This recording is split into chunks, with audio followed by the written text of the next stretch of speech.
ધોળકા શહેર કોંગ્રેસ સમિતિ પ્રમુખ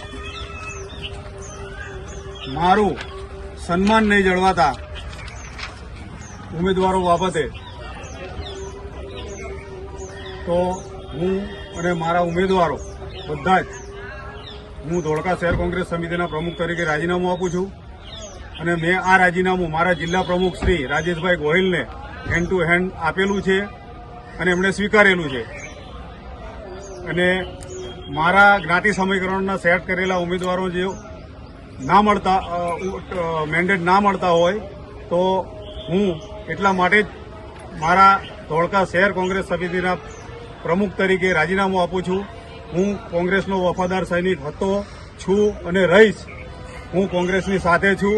મારા બધા ઉમેદવારો પણ કોંગ્રેસની સાથે જ છે. જય હિન્દ, જય ભારત, જય ભીમ.